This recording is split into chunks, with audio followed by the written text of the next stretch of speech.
On my right side, we have Ya'la Ra'anan Livnat, who is the CEO of an NGO called the Regional Council of Unrecognized Villages in the south of Israel. I think we will talk a bit about what exactly this organization is doing. I think it needs a bit of explanation. She was a parliamentary advisor to Mansour Abbas, a member of Knesset, and she's a lecturer in social studies and economics at Sapir Academic College. Ya'la is an active member of an NGO called Other Voice, which is an initiative of the residents of the Gaza Strip, together with residents, from the Gaza border region, together with residents of the Gaza Strip, who seek to raise a new voice of hope. Originally, or I don't know if originally, but you are from Kibbutz Kisufim, which means that you yourself had to leave your home after October 7th, and I believe you also have a story to tell about that day.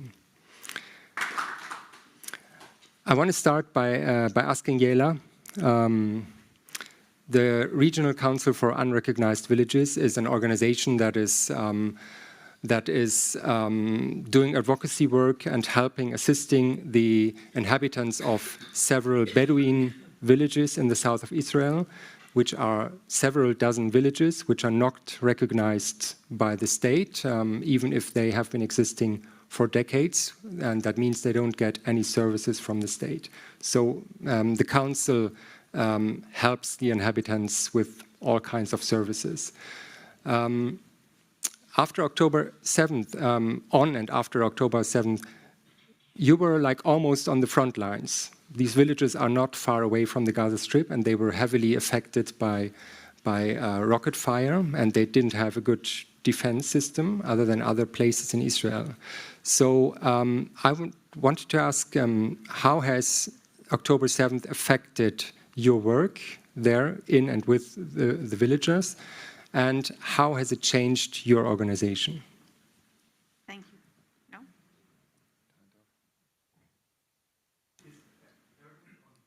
Everything's on the. There you go. Okay. Thank you.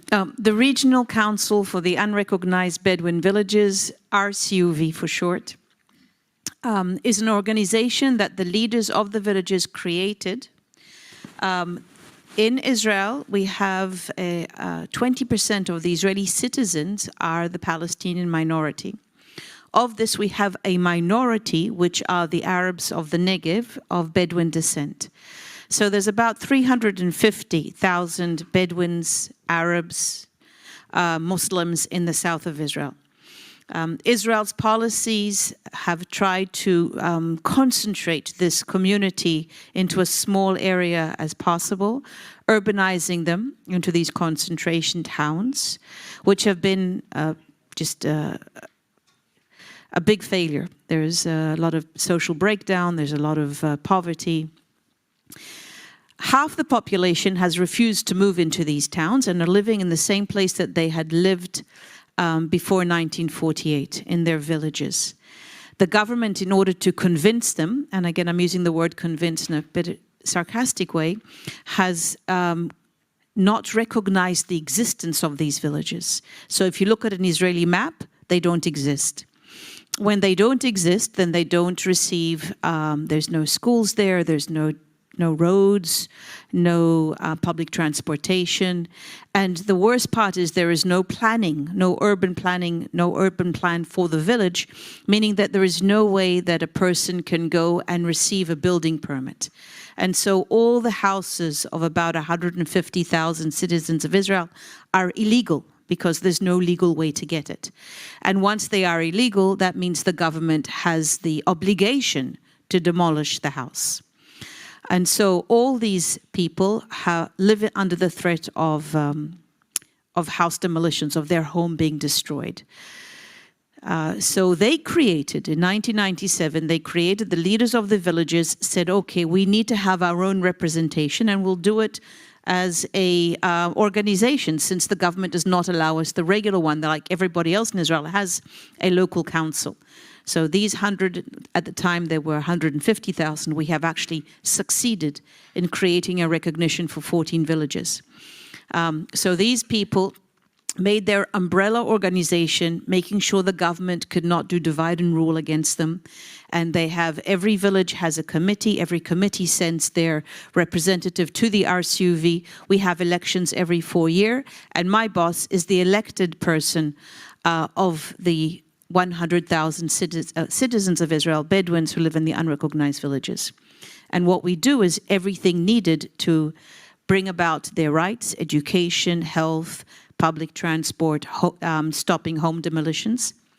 What happened, if you look at the Israeli map, it doesn't exist, which means also in the Israeli military map, they don't exist. And when there were rockets coming from Gaza, there we have in Israel like 2 tiers of protection.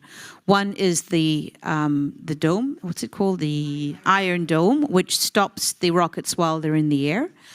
And the other one is running into a shelter, and they had neither.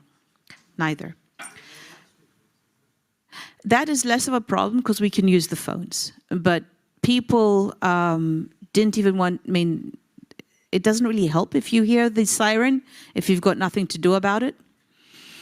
It just causes a lot more fear. And so the chances for a rocket to hit a person in the unrecognized village and kill him was 20,000 times higher than any other citizen of Israel. And there were quite a few people that were killed on that first day. And then again, once more, when Iran attacked us, the only family that somebody was severely injured was from the unrecognized villages. So we have been trying, we had wars before this one. So we've been trying for the last 20 years to promote, to make our government allow the people either to build their own shelters or to bring governmental sponsored shelters. And, but there is just last week, Israel brought about 20. We need about 10,000. So that's what's happening. And how has the organization itself changed in the last year? I'm actually happy to say in a good way. October 7th, I was in my own home with my 12-year-old daughter, and Hamas came into our house. And I am alive because, I don't know, we have 2 bomb shelters because it was a small house, 2 small houses we connected together. We have one from one house, one from the other house. We were in the one, we moved from the one to the other during the day because the handle was broken. And I think they just didn't look for a second one. So I'm here today with my daughter's alive too. And a week after, we were taken down the next morning. We were in the house with the Hamas in our community for 24 hours. After 24 hours, the army took us out of there and took us directly to the Dead Sea. A week later, I was already with my organization and my colleagues distributing food that New Israel Fund and others paid for, brought money for, because there was no access to any food. And the only organization that actually can reach the houses in the villages that need the food is the organization that belongs to the community, the RCUV. And what I found was that together with this very strong wish to help, like you were talking of, Shira, beforehand, it happened also towards the Bedouin community. And so friends of mine, they found me there in the distribution area and they said, we want to be here with you too. And people from overseas as well said, we want to help you out.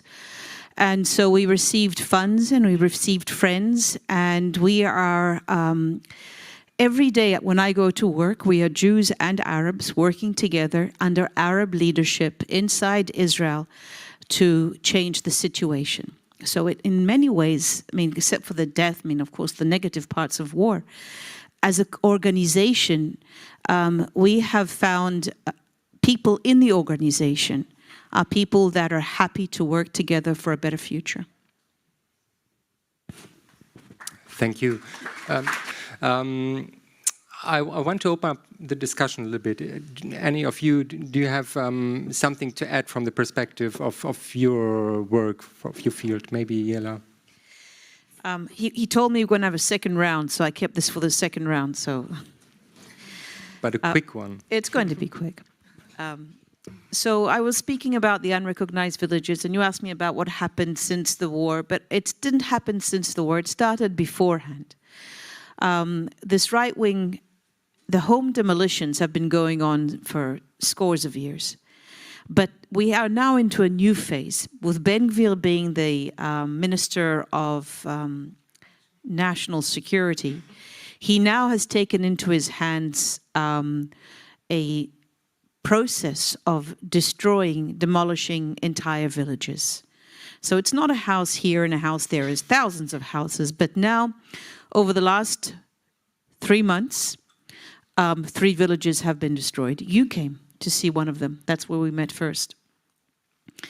So it's not a house. It's just erasing a village. And next week is going to be the 4th village.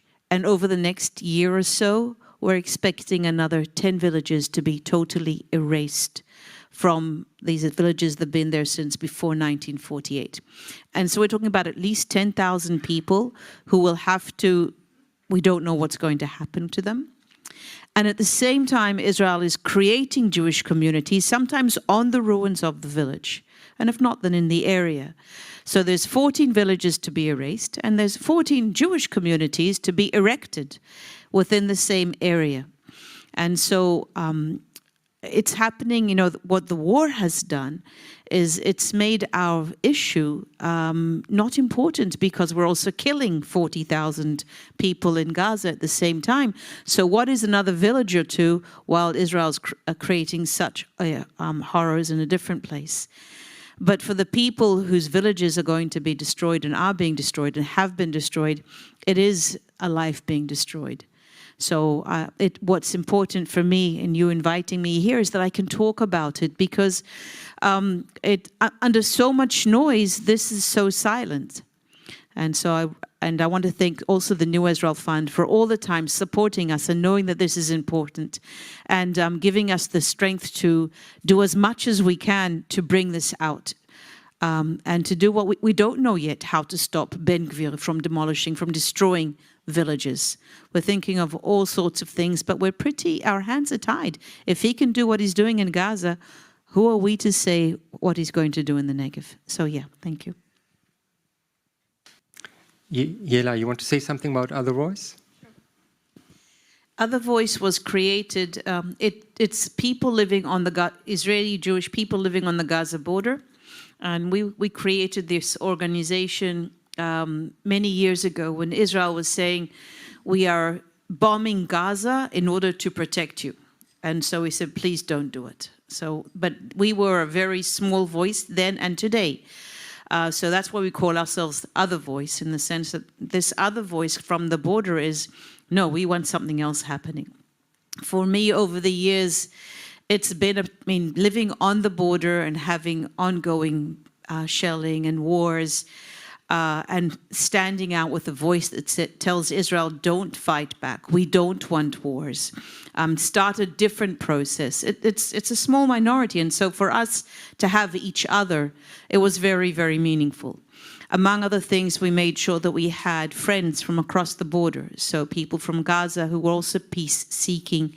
And us, we had a few conferences when we still could do that, when the Gaza people were allowed into Israel.